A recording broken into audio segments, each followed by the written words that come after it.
You may have heard about Bob Iger, the CEO of Disney. He's recently been in the headlines because of the New York Times palace intrigue story about his conflict with his replacement, and not just any replacement, but the one that he handpicked. But there's another interesting backstory here, and that's Iger's history with the news media. Welcome to Newspeak, I'm Holly Kellum.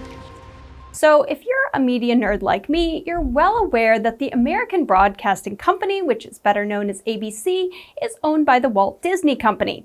And at the helm of the Walt Disney Company was, and now is again, Bob Iger. Now, Iger has a history in the news business, but maybe not the one you're thinking of. Most recently, he was the president of ABC Television from 94 to 95, which I'll talk about more in a minute, but probably what most people don't know is that he started his career as a local weatherman. In 1973, he did the weather for a local TV station in Ithaca, New York. To hear him describe his weatherman career, though, it was, shall we say, cloudy with a chance of meatballs. Why did you cut your on-air career short?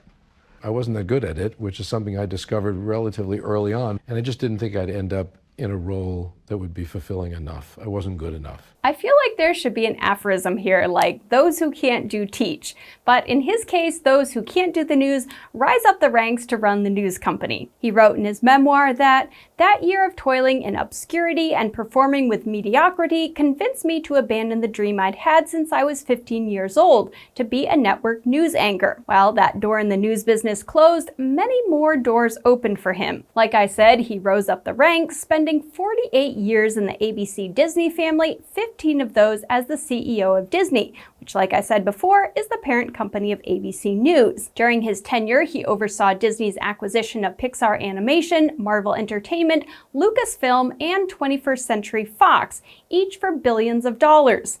And then he made the bold move of taking all of Disney's digital properties and combining them into the streaming service Disney Plus. In case you can't tell, he doesn't believe in half measures. I like taking bold steps. I think in today's world, with all the change that is around us, that being timid and in some form or another trying to protect the status quo does not make any sense, doesn't work. So I like being risky, or not being risk averse. In 2013, he told Disney's board that he was ready to step down, but after postponing his retirement 4 times, he squeaked out just before the wrecking ball that was the pandemic. According to the New York Times, he handpicked his replacement, Bob Chapek, who was running Disney's theme parks at the time. But he stayed on as creative director and executive chairman of Disney's board just long enough to see the cracks forming in Chapek's tenure as CEO. After he left, New York Times media columnist Ben Smith reported in 2020 that Mr. Iger has effectively returned to running the company. After a few weeks of letting Mr. Chapek take charge,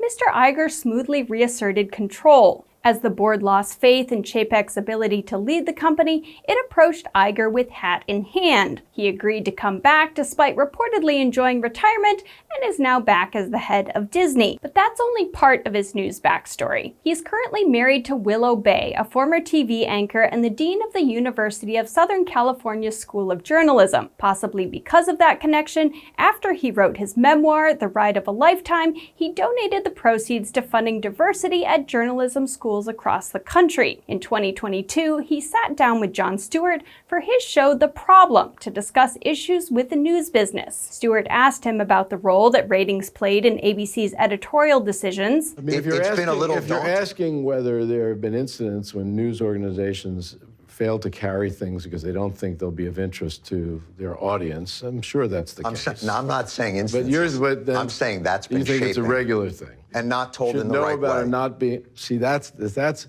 I would argue that there are stories that are not told because there's a belief that people aren't interested in them. Mm-hmm. I don't think there are stories that are told inaccurately just to make them more interesting to people. Now, I think most people would agree that news isn't some cookie-cutter thing that can be produced completely free of bias. Every story needs to be framed, and the humans that are doing the framing are, well, human. But he seemed to think that the bias came from trying to gauge what the audience is interested in versus suppressing stories because of bias. Stories like the war in Afghanistan, for example.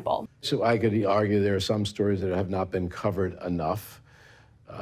Maybe because there's a belief that the audience isn't interested in them. Maybe because even news organizations get tired of presenting them on a regular basis. Well, I don't know incidents of that. You don't think that the outraged nature of the coverage was a bit overhyped. I mean, the only thing I could argue is maybe if it had been covered more, America would have been more outraged earlier about the fact that we were there. That's my point. Then maybe the pullout would have happened earlier. Now, when it comes to gauging audience interest, well, news is a business. And if TV networks don't produce things that the audience is interested in, well, the audience isn't going to hang around, and neither are advertisers. But the problem with catering to the audience too much is that people are drawn to things that are high on theatrics and low on substance. In other words, things that are interesting, but not necessarily important. And that's why conflict sells so well in the news business. Hyping conflict. Aren't they also escalating that conflict? Are they hyping conflict or are they covering conflict? I think... You're covering it too much as hyping it? I think their coverage of conflict hypes it. And I actually think they drive a lot of it. So I guess if there's more and more incidents of people going crazy about mask wearing, I guess I could argue it should be covered. Now, if you're asking me whether I think there's probably been too much made of that, probably. Now, I admit to being fully sucked into this story about palace intrigue precisely for that reason. Does it affect my day-to-day life, what happens at the Walt Disney Company? Definitely not. But a good story is a good story, and fortunately or unfortunately, that's what sells. And speaking of a good story, let me know if you're interested in the news backstory of prominent figures like Bob Iger. I come across these stories from time to time, and like ABC, I'm trying to gauge what viewers are interested in. So let me know in the comments below if you found this story interesting, and if not, if there's another story you want me to cover. Once again, I'm Kellum, and you're watching Newspeak.